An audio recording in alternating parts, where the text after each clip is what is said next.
अलाउद्दीन खिलजी ने एक अजीब व गरीब रुतबा इस्तेमाल किया।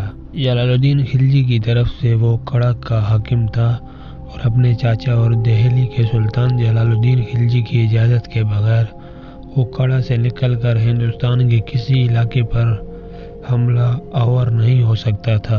लेकिन इस असूल को पसे पुश डालकर अलाउद्दीन खिलजी ने एक बहुत बड़ा कदम उठाया। उसे किसी ने बताया कि दक्कन में देवगढ़ के राजा रामदेव के पास एक बहुत बड़ा खजाना है जो नस्ल वार नस्ल इसके पीछे चला आ रहा है। इसे ये भी खबर दी गई कि ये खजाना इस कदर बड़ा और बेशुमार है कि इससे पहले दिल्ली के किसी भी सुल्तान के पास कभी इतना बड़ा खजाना ना रहा था।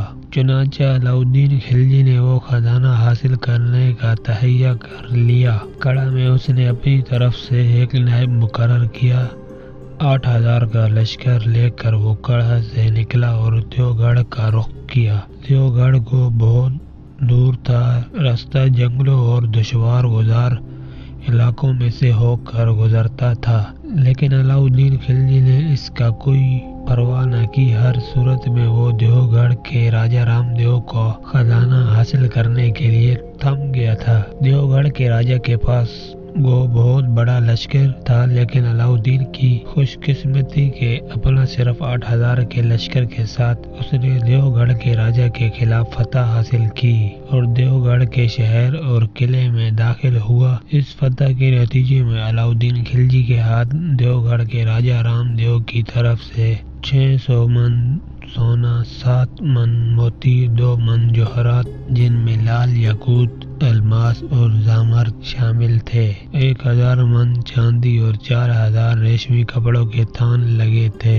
इसके अलावा वो अनगिनत हाथी और हजारों की तादाद में घोड़े भी हासिल हुए। राजा रामदेव के अलावा वो अलाउद्दीन खिलजी ने देवगढ़ के कुछ बहाजिशों को भी गिरफ्तार कर लिया था और इन्हें आज़ाद करने के लिए सिले में भी अलाउद्दीन खिलजी को 50 मन सोना, कई मन मोती और अनगिनत कपड़ों के थान मिले थे। इस तरह अलाउद्दीन के पास अपने चाचा जलालुद्दीन खिलजी से भी ज्यादा दौलत हो गई थी। इस दौलत के असूल के बाद इसने अपने चाचा को धोखे दही से कत्ल कर दिया। इस सूरत हाल को देखते हुए इसने अपने सालारों से मशवरा किया कि इस वक्त मेरे सामने 2 तजवीज़ें हैं, बताओ मैं किस पर अमल करूं। पहली तजवीज़ ये है कि मैं लखनौती पर हमला करके बंगाल तक इलाके पर कब्जा कर लूं और अपनी ताकत और कुव्वत में इजाफा करूं।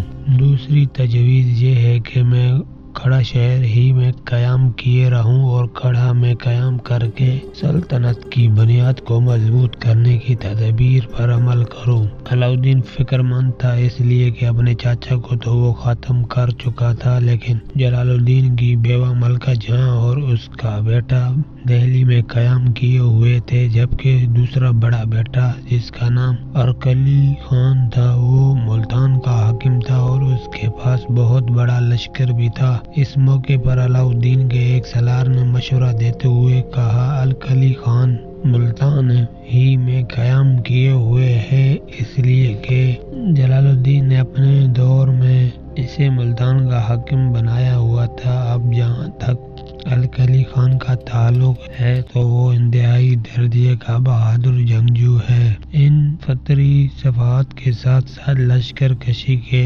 कवायद और मज़बूत और हुक्मरानी के साबिरों से भी वो अच्छी तरह वाकिफ और आगाह है। लिहाजा ये बात तय शुदा है कि अरकली खान और उसकी माँ मलका जहां जलालुद्दीन खिलजी के खून का बदला लेने के लिए मार्का आराई जरूर करेंगे और ये लोग सबसे पहले मकतूल पाशा के कातिलों ही को सजा देने की कोशिश करेंगे। इस सूरत हाल की पेश नज़र हमारी राय ये है कि हजूर फिलहाल कड़ा ही में कयाम रखें और अपने चेहदा लश्करियों पर मुश्तमिल एक बेहतरीन लश्कर तैयार करें और इस लश्कर का कमांडर किसी तरबियत याफ्ता सलार को मुकर्रर करें और इस लश्कर को पहले लखनौती की तरफ रवाना कर दिया जाए। यहाँ तक कहने के کے بعد وہ سالار کافر اپنی بات کو آگے بڑھاتا